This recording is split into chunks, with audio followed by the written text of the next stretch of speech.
हाँ जी, नमस्कार मेरे साथियों। सामान्य ज्ञान का प्रैक्टिस सेट लेकर फिर से मैं आपके सामने हाजिर हूँ। और कुछ प्रश्न बिल्कुल सामान्य स्तर पे होंगे। जैसे पैसे कई बच्चे बता रहे सर आप तो बहुत इजी प्रश्न करवा रहे हो। इजी भी जरूरी है, हार्ड भी जरूरी है। पेपर में हर तरह से प्रश्न आते हैं, तो उन सबको ये हार्ड इजी मत देखो। जो प्रयास करवा रहा हूँ आप इसमें लगे रहो। और पूरे जो प्रैक्टिस सेट करवाऊंगा इसमें ये मान के चलो आपका काम चल जाएगा, कोई दिक्कत नहीं आएगी। हार्ड इजी है तो कोई दिक्कत नहीं, हार्ड भी करवा देंगे, आप इच्छुक बनो बस, बाकी सब करवा दूंगा मैं। तो फिर से मैं आपके सामने 80% लेके लगभग हाजिर हूं। तो उनमें से पहला प्रश्न, राजस्थान में जिले व संभाग का युग्म बताओ। ऑप्शन में देने को कुछ भी दे सकता है, तो आप ध्यान रहे। जैसे देने को दे देगा 33-5, 33-7, 29-7, 29-5। तो सबको पता है राजस्थान में 33 जिले और 7 संभाग है। 33-7 ये आएगा। वह झील जिसमें एक टापू पर आइसलैंड रिसोर्ट नामक होटल बनाया गया है, उदयपुर में झील जिसका नाम है जयसमंद झील। देखो यहाँ 7 टापू कुल है, बड़े बड़े 7 टापू है। बाबा का भांगड़ा सबसे बड़ा और प्यारी सबसे छोटे टापू का नाम है। एक बीच वाले टापू पे नर्मदेश्वर महादेव मंदिर भी बना हुआ है। तो ये अलग अलग टापू है। फिर ग्रेनाइट पत्थर व चूने से निर्मित बांध है, तो ये आएगा ज्वाई बांध। इंदिरा गांधी नहर के योजनाकार कौन थे? डॉक्टर कंवर सेन जी आते हैं। फिर इसके बाद चावल की कृषि के लिए कौन सी मिट्टी उपयुक्त रहती है? कांप व चिकनी दोमट मिट्टी। देखो नहरी मिट्टी होनी जरूरी होती है, चिकनी मिट्टी होनी जरूरी होती है, और उसमें जरूरत की मात्रा ज्यादा होनी जरूरी होती है। राजस्थान राज्य विपणन बोर्ड संस्था की स्थापना, ये पहले ही बता चुका हूं, उसमें सन बताया था, अब की बार तारीख बता रहा हूं, 6 जून 1974 में हुई थी। ऑप्शन कुछ भी मिल सकता है, पर आपको 6 जून 1974 करना पड़ेगा। निमन, राजस्थान का निम्नलिखित में से किसके उत्पादन में देश के अंदर पहले स्थान पर है? अब निम्न मतलब 4 ऑप्शन दो, सरसों है, तिल है, अलसी है, मूंग दाल है। देखो मूंग दाल में भी कहने के नाम है, मूंग दाल को हटा दी यहां पर हमने चना कर दे, तो अब ऑप्शन बनता है सरसों। सरसों ज्यादा होने के कारण राजस्थान को सरसों का प्रदेश भी कहा जाता है। ओके, राजस्थान में जिस पशुधन का सर्वाधिक प्रतिशत है वह पशु कौन सा है? अब ऑप्शन दे रहा है गाय, ऑप्शन दे रहा है भैंस, ऑप्शन दे रहा है सुअर, ऑप्शन दे रहा है बकरी। इनमें से सर्वाधिक पशु आएंगे कौन से? बकरी राजस्थान में सर्वाधिक है। ध्यान है, गधे भी सर्वाधिक यही है, बकरी भी सर्वाधिक यही है, ऊंट भी सर्वाधिक यही है। दर्रा वन्य अभयारण्य कहां स्थित है? कोटा। बाकी ऑप्शन में डिपेंड करता है। मुकंदरा हिल्स, आज इसका नाम मुकंदरा हिल्स राष्ट्रीय उद्यान, ये 4 जिलों में आता है मुख्यतः, कोटा, झालावाड़, बूंदी और ये थोड़ा सा चित्तौड़गढ़ का भाग भी आता है। राजस्थान में सागवान के वनों का एकमात्र अभयारण्य कौन सा है? सागवान के वन सर्वाधिक आबू अभयारण्य में पाए जाते हैं। फिर इसके बाद किस खनिज तत्व को रक्तमणि के नाम से जाना जाता है? तांबड़ा को रक्तमणि के नाम से जाना जाता है। गार्नेट रत्न का उत्पादन देश में केवल एक ही राज्य में होता है, वह कौन सा है? राजस्थान। ये टोंक क्षेत्र है, ये राजस्थान में इस क्षेत्र में ज्यादा होता है। सीसा व जस्ता गलाई संयंत्र कहां स्थापित किया गया है? तो ये आएगा उदयपुर। राजस्थान का कौन सा क्षेत्र बंगाल की खाड़ी व अरब सागर दोनों ही मानसून से अधिक प्रभावित होता है? तो आएगा दक्षिणी पश्चिमी प्रदेश या हाड़ौती का प्रदेश इससे ज्यादा प्रभावित है। राजस्थान में सबसे अधिक उपजाऊ मिट्टी का नाम है कौन सी है? जलोढ़ मिट्टी सर्वाधिक उपजाऊ है। राजस्थान में प्रथम सीमेंट फैक्ट्री किस जिले में स्थापित की गई थी? तो यह आएगी बूंदी। देश की पहली रेल बस इजरा कब बनी थी? 1939 के अंदर बनी थी। फिर माही परियोजना में जल विद्युत उत्पादन क्षमता कितने मेगावाट की है? 140.965 मेगावाट। राजस्थान में हीलियम गैस कहां मिलती है? ये डांडे वाला क्षेत्र पड़ता है, हीलियम गैस इस क्षेत्र में ज्यादा प्राप्त होती है, पश्चिमी क्षेत्र में आता है। ये मुनाबाव होकर पाकिस्तान जाने वाली रेलगाड़ी का नाम क्या है? देखो मुनाबाव स्थान पड़ता है बाड़मेर में, और मुनाबाव होकर पाकिस्तान जाने वाली रेलगाड़ी का नाम क्या है? थार एक्सप्रेस। या राजस्थान से पाकिस्तान जाने वाली जो ट्रेन है उसका नाम क्या है? थार एक्सप्रेस।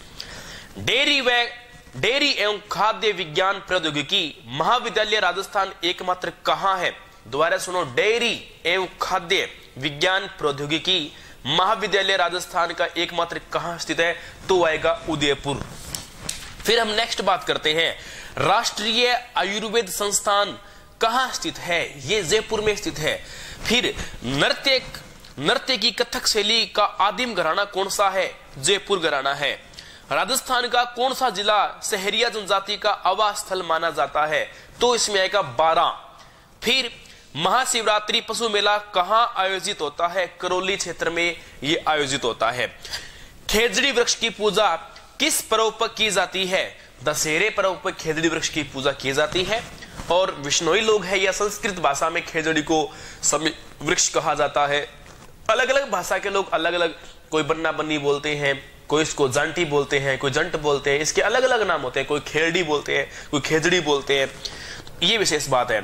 राजस्थान का विशेष कल्पवृक्ष माना गया, थार का कल्पवृक्ष कहलाता है खेजड़ी।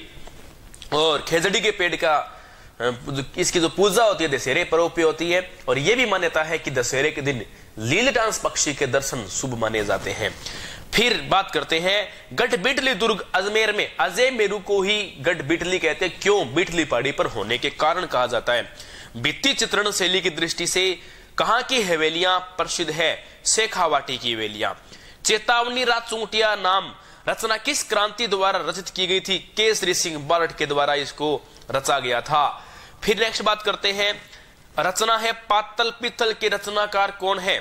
पातल व पित्तल के रचनाकार है कन्हैयालाल सेठिया। फिर इसके बाद राजस्थान में त्याग प्रथा का संबंध किस वर्ग के समाज से है? यह प्रश्न मैं पहले ही बता चुका हूं, क्षत्रिय वर्ग से समाज से संबंध रहता है। फिर आता है झागड़ी प्रथा का संबंध किससे है? सागड़ी भी एक नाम आता है, तो इसका संबंध रहता है बंधुआ मजदूर से संबंध रहता है। फिर पोथीखाना संग्रहालय स्थित है। पोथीखाना जयपुर में, पोथीखाना संग्रहालय जयपुर में। दोराई का युद्ध किसके मध्य हुआ था? औरंगजेब और दारा शिकोह के मध्य ये दोराई का युद्ध हुआ था। फिर अकबर ने जब 1567 ईस्वी में चित्तौड़ पर आक्रमण किया, उस समय मेवाड़ का महाराणा कौन था? उदय सिंह था।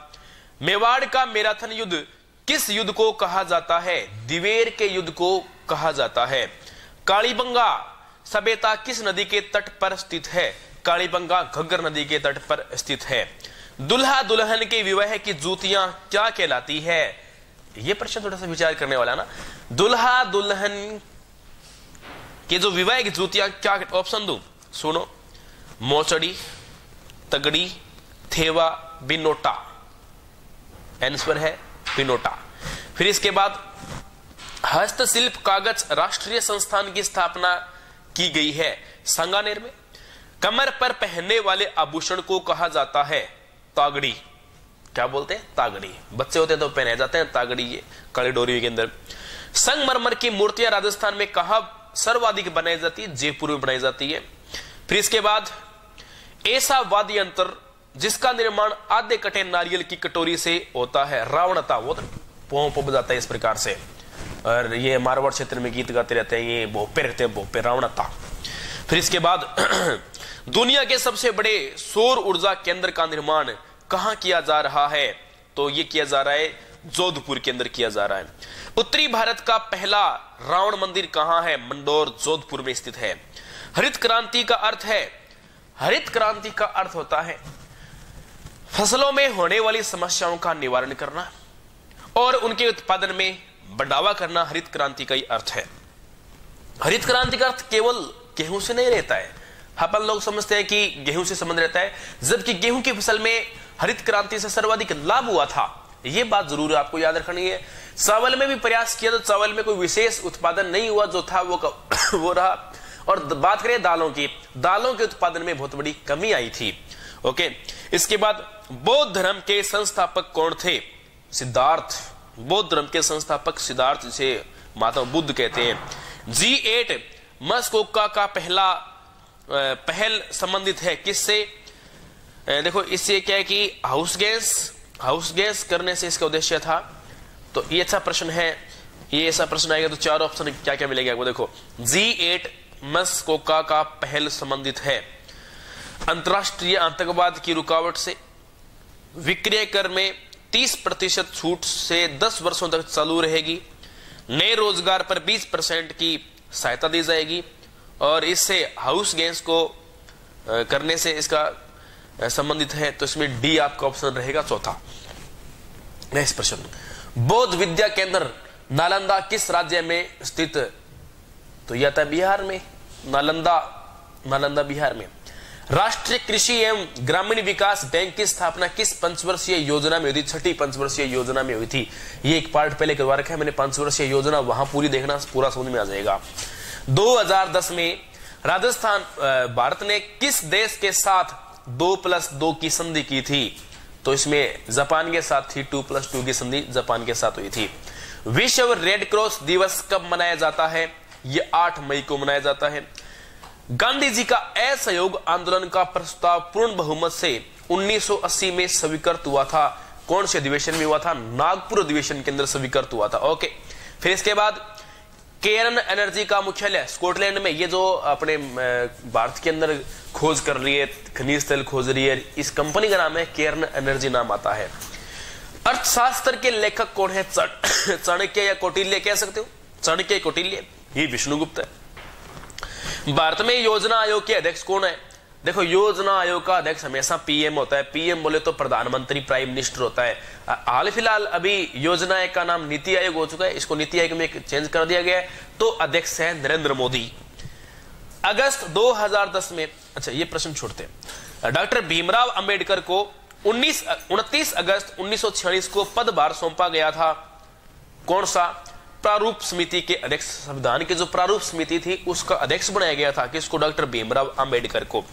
भारत के राष्ट्रपति व उपराष्ट्रपति के पद के खाली होने की स्थिति में जो व्यक्ति राष्ट्रपति के पद का निर्वहन करेगा वह कौन है? भारत का मुख्य न्यायाधीश वो करेगा। भारत के किस राज्य से सन 2013 में अंधविश्वासों को नियंत्रित करने हेतु अध्यादेश जारी किया गया था? तो देखो, अंधविश्वास सर्वाधिक हमारे राजस्थान में ही है। क्या बताए, इतने खतरनाक अंधविश्वास है। कई तो बोलते हैं कि जी, कहते हैं आंधी आ रही होती है ना, झाड़ू में पानी डाल दो आंधी रुक जाएगी। मतलब यहाँ तो क्लाइमेटो साइंटिस्ट बैठे हैं राजस्थान के अंदर, इतने खतरनाक खतरनाक आदमी बैठे हैं, क्या बताएं। भारत में मुख्य कृषि पदार्थ आयात मद है, तो वो है खाने योग्य तेल। रूस की सहायता से स्थापित लोहे इस्पात उद्योग है भिलाई। चित्तरंजन प्रसिद्ध है लोकोमोटिव। भारतीय व्यापार नीति 2009 से 14 वाली का लक्ष्य है। देखो, 2 लक्ष्य है। वैश्विक व्यापार में भारत का अंश 2020 तक दोगुना करना, 2014 तक भारत की वस्तुओं व सेवाओं का जो निर्यात है इसको दोगुना करना। ये दोनों बातें इसके अंदर रहती है। राष्ट्रीय सरसों अनुसंधान केंद्र कहां है? सेवर भरतपुर में है। यहां से इंजन साफ तेल जारी होता है। भारत में सर्वप्रथम स्थापित किए जाने वाले राष्ट्रीय पार्क का नाम है Jim Corbett national park, Uttarakhand के अंदर है। ये 1936 में स्थापना हो रही है इसकी। मेडागास्कर द्वीप कौन से महासागर में स्थित है? मेडागास्कर हिंद महासागर में स्थित है। फिर इसके बाद विश्व का सबसे लवणीय सागर है मृत सागर, सबसे खारा सागर माना गया। लवणता की मात्रा इसमें सर्वाधिक है। विश्व का सबसे बड़ा सोलर पार्क है, तो इसमें आ जाएगा बड़ला जोधपुर आ जाएगा। बड़ला जोधपुर ये सबसे बड़ा सोलर पार्क माना गया है। फिर इसके बाद ये पूछ रहा है टोर्नेडो क्या है? समुद्री तूफान का नाम है जी। समुद्र में तूफान आता है, जैसे कई, अब क्या है कि कईयों के नाम पहले सेट कर देते हैं, जैसे टाइफून, कैटरीना। हीरोइन की बात नहीं कर रहा मैं, तूफान की बात, उसका नाम भी कैटरीना है। तो समुद्री तूफान का नाम भी टोर्नेडो है। सेनापति वेलेंजली ने स्पेन को कब फ्रांस से आजाद किया था? 1812 से 13 के बीच में किया था। ओके, फिर इसके बाद किस इतिहासकार ने औपनिवेशिक व उपनिवेशवाद को अरुणिम से भी अधिक विस्फोट बताया है? तो टायनवी करके इतिहासकार ये बता रहे हैं। आधुनिक विज्ञान का पिता किसे कहा जाता है? आधुनिक विज्ञान का पिता फ्रांसिस बेकन को कहा जाता है। किसी देश की पूंजी पर पूरी तरह से कब्जा व उपभोग करना क्या कहलाता है? साम्राज्यवाद। कोई भी देश, उसके ऊपर पूंजी की तरह कब्जा किया जाए या उपभोग करने का, इसको बोलते हैं साम्राज्यवाद। पुर्तगाल के शासक हेनरी की मृत्यु किस वर्ष हुई थी? 1460 के अंदर हुई थी। वह प्रथम व्यक्ति कौन थे जिन्होंने सर्वप्रथम विश्व की खोज की थी? तो वो है मैगलन, ये इसके मेगालिन भी बोलते हैं। प्रबोधन की विचारधारा के जनक कौन है? Descartes, Hobbes. विश्व का पहला राजनीतिक वैज्ञानिक कौन था? यह था मॉन्टेस्क्यू। फिर इसके बाद निम्न में से विश्व का पहला आधुनिक इतिहासकार कौन है? आधुनिक इतिहासकार पहला आता है वाल्टेयर, नाम आता है, या इसको वाल्टेयर बोलते हैं। निम्नलिखित में से किसे फ्रांसीसी क्रांति का पिता कहा जाता है? रूसो को कहा जाता है। ये कुछ महत्वपूर्ण प्रश्न थे। यदि आपको स्पीड ज्यादा लग रही है तो स्पीड कम करके देखो, कम लग रही है तो और तेज कर लो। यूट्यूब में ऑप्शन अच्छे ऑप्शन दे रखे हैं आपको। जय हिंद,